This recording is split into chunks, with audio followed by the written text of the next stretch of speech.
どうしよっかな。どうしよう。どうしよう。はい、皆さん、こんにちは。車の大戦、角化シノッピーです。こんにちは。今回はね、ワコーズのスーパーハード、ミトソ樹脂用の耐久コート剤。ちょっと前に使ったんだけども、これを使って違う場所に施工していこうかなと思います。なぜやろうと思ったのかと言いますと、過去にツイッターの方でタカさんからこんなご質問をいただいておりました。岐阜のね、イベントでお会いした方なんですが、その質問は、ホグ周りのミトソ樹脂のように細かい箇所の艶出しに何を使ったらいいのか、ハケで塗り込んだ方がいいのか、ウエスで塗り込んだ方がいいのか、どうしたらいいんですかみたいなご質問をいただいておりました。なので今回は細かいところにスーパーハードを使っていこうかなと思います。で、ミトソ樹脂復活剤は他にも色々あって、僕はホルツのブラックショックいいですよっていう話をしていました。耐久性が12ヶ月以上、めちゃめちゃバチバチの撥水してて、黒い艶も残ってるからいいんですよって言ったんだけども、ちょっとね、量が少ないんですよ。で、僕は結構ね、頻繁に動画とかで使うので、今回スーパーハード、まだちょっといっぱい残ってるので、高いんだけどね、量があるっていうところは、僕的にはね、結構ありがたいところ。これを使って、ちょっと細かいところ、どうやって塗るか、一ついい方法を思いついたので、それをやっていこうかなと思います。それでは早速、外へ、レッツゴー！はい、そしたら今回はこちらの車で試していこうと思います。多分ね、こういったところだと思うんだよね。細かいところ。あとこういったところ。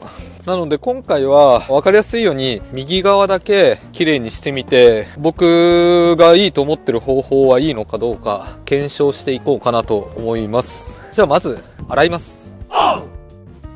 まあ現状はね、そこまで汚いっていうわけではないんだけど、若干ね、白っぽい感じですね。この辺とかもちょっと雨染みがあるような感じで。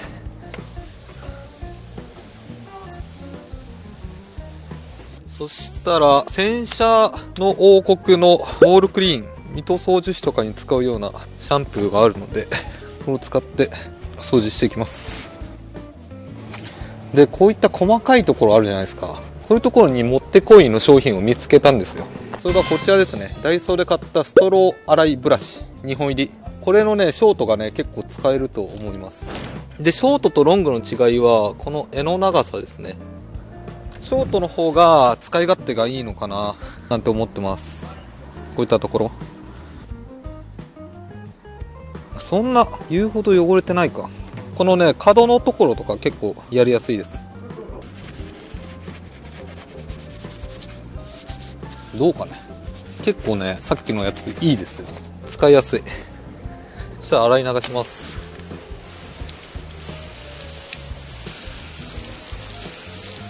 これだけでもね、だいぶすっきりしました。全体的にはこんな感じ。けどやっぱりこの辺とかまだだね。まだだねっていうか、まあ落ちきらないかもしれない。その白いのは。もう裏側もこっちもね、しっかりやってあげて。このハケもいいんですが、これだと結構寝すぎちゃって隙間に入んないパターンもあったりするんですよ。だからまあ強くこうやるよりかは先っぽでこうわさわさやる。またはこういう歯ブラシとかでこういう風にちょっとこすってあげると効果的です。落ちきりはしないかな。まあこの辺は多分スーパーハードでなんとかなると思います。けどまあ全体的にはすごくスッキリしました。こっちの方も洗っていきます。で、この奥ね、これをどうするか。このサイズだったら歯ブラシ十分ですね。このね、角、ここしっかり洗わないと、コート剤がそのままなんか汚れを残しちゃうパターンがあるので、しっかりめに僕はやった方がいいと思います。まあざっくりでいいや、こんなことやってらんないよっていう人もいると思います。それはそれで何も言うことはないっていうか、人それぞれかけられる時間もあるし、妥協点だったり、まあいろいろあるので、やるやらないは皆さんにお任せですね。こんなんね、時間ある時じゃないとできないですよ。歯ブラシは便利です。それとこれね、ストローのやつ。これも、この歯ブラシが入んないところとか、結構使えますね。で、あと、ここが鉄なので、この辺はちょっと注意した方がいいですね。何か巻くとか、それも一つ手だと思います。よし、洗い流します。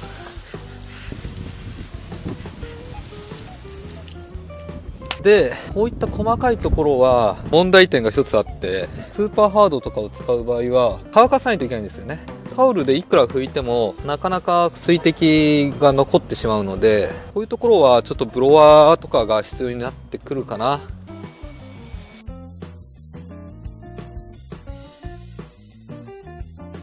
はい、こんな感じですね。どうしても角っていうのは水滴がとどまりやすいので、こういう風にね、白っぽくなりやすい、飴染みとかが残りやすいので、ある程度は仕方ないと思います。それよりかは洗ってその砂ぼこりとかを落とす、泥汚れとかね、でしっかり乾かす。この乾かす作業が結構重要になってきて、タオルでちょっと拭いただけだと後からね、滴り落ちてくるので、しっかりこのブロワーとかを使って吹き飛ばした方が効率はいいですね。素早く作業に移れると。そしたら塗る準備が整いました。スーパーハードといったらこのスポンジなんですよ。量が多いからたくさんスポンジ入ってるんですよね。ありがたいことなんですが、これを加工すればうまく塗れるんじゃないかと。通常だとこうなんですよ。ギリ入りそうだけど塗るには大変ですよね。でこれを切っちゃう。斜めにこう切ります。こんな感じですね。そうすればこういったところもほら塗っていけるんですよ。これ良くない？ちょっとやってみよう。そしたら塗っていきます。先の方にちょっとつけて、ほらこうやって一個一個塗っていくわけですよ。これいいわ。そこまで面倒じゃない。でちょっと足りなくなってきたら追加してあげて、ちょっとつけすぎちゃったな。塗布してあげる。つけすぎ注意です。垂れます。こういうところはまたちょっとスポンジを切ればいけるな。ここまで塗ります。スポンジを落としてしまった。ちょっともったいないけどスポンジを新しくします。ちょっと持ち手がね小さくなるので落としやすいです。このスポンジいっぱい欲しいな。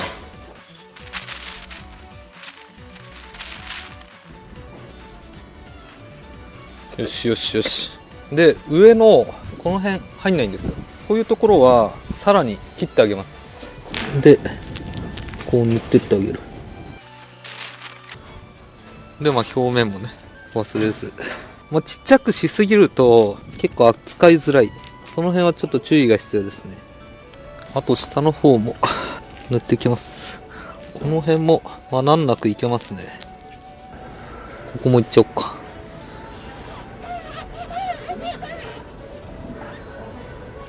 小さくしたことでこういう隙間とかも入るね。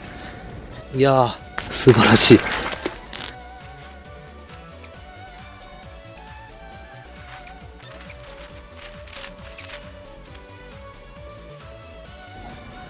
よし OK。 ちょっと時間かかりすぎたか。4、5分だな。なんだかんだしてるうちにこちら乾いてきたので拭いていきます。指が入りそうだったら指でやってもいいんですが、入らなさそうだったらさっきのスポンジをまた改造してこうやって拭いていくとツヤがね落ち着いてくるんですよ。テッカテカなツヤがね。ここは指でいけそうなので指の方が早いかな。でちょっとした濡れてないところだったらこの時に塗っていけますね。毛がちょっとつくのが嫌だね。だからこのペーパーに手袋をしてスーパーハードをちょっとつけてこんな感じで塗っていくのも一つ手ですね。指が入るようだったらね。だいぶいい感じです。そしたらホグの方いきますか。はい。そしたら続いてホグカバーっていうのかな、ここを塗っていきます。細かいところからやった方がやりやすいかも。このね穴が開いてないところがあるんですよ。これはスポンジの先っぽで塗っていく。穴開いてるところはジャストサイズやりやすい。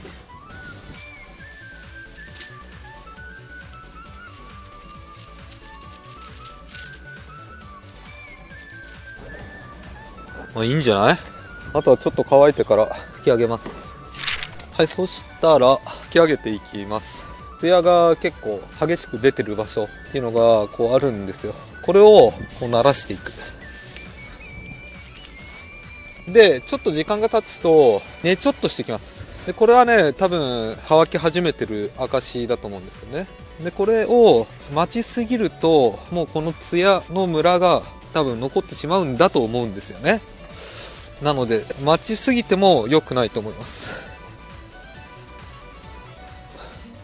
どうです？ツヤが引いたの分かります？で、この辺表面はクロスでいける。で、奥の方はスポンジ使ってないやつでこうちょっと拭いてあげる感じ。そうするとこれでもツヤが引いていくっていうか慣らすっていうか、そんな感じのイメージですね。だから空拭き用スポンジと塗る用のスポンジを作った方がいいかもしれないです。これをやる場合ね。いや、もっといい方法あるよっていう人もねいると思います。そんな人は教えてください。ちょっとね面倒は面倒ですね。けどもう細かいところは仕方ないのかなとは思ってます。変に塗装するよりかは難易度は格段に低いですね。こんな感じかな。終わり。はい、そしたらこちら側がニセコですね。で、反対側見てみますか。ドドンと。どうでしょう。めちゃめちゃ綺麗になりました。全然違う。この部分、ちょうどここまで成功しました。右側ですね。で、左側は、まあ白っぽいと。全然違いますよ。こっち側の方が分かりやすいかな。うん。気持ちいいね。ホグレンズ、ちょっと遠くから見てみますか。どうです？遠くからだと分かりづらいかな。やっぱり塗ってある方がいいね。で、どうしてもやっぱりこういう隙間がやりにくいので、そういうところが残っちゃったりするんですよ。この表面だけをやって。そうなると逆にね、この中が目立っちゃったりするので、どうにか工夫しながらやってあげた方がいいかなと僕は思います。はい、といった感じで動画の方以上になります。今回はワコーズのスーパーハードを使ってミ塗装樹脂の細かい部分の塗り方っていうか、まあこの方法いいんじゃないかっていうのを試してみました。それがスーパーハードに付属されているスポンジを切ると。これね、結構いいと思いました、僕は。まあいろんな形に切って、まあ薄くしたりとかね。で、細かいとこをこう塗っていく。で、さっきね、動画を見返してたんだけども、若干濡れてないとこあったね。ああいうところはやっぱ目立っちゃう。表面だけでも逆に目立っちゃう。だからああいう風に奥をしっかり塗ってあげないといけないんだけども、いろんな角度から見ないと結構見落とすことがあるので注意してください。僕もね、結構集中すればするほど一方方向でしか見なくなっちゃうんですよ。そうすると、まあ反対側から見た時に反対側全然濡れてないじゃんっていうところが出てくるので、その辺は作業する上でちょっと注意が必要かなといった感じです。これじゃなくてもね、100均とかに売ってるスポンジでもいいのがあるかもしんない。いろいろちょっと試してみたいなとは思うんだけども、これだけで売ってないのかね。結構消費が激しいので、まあ似たようなやつでもいいので、なんかあれば教えていただけたら嬉しいなと思います。とりあえず今回はこんな感じで動画の方以上になります。この動画が面白いなと思った方はぜひチャンネル登録と高評価お願いします。それでは、また来週。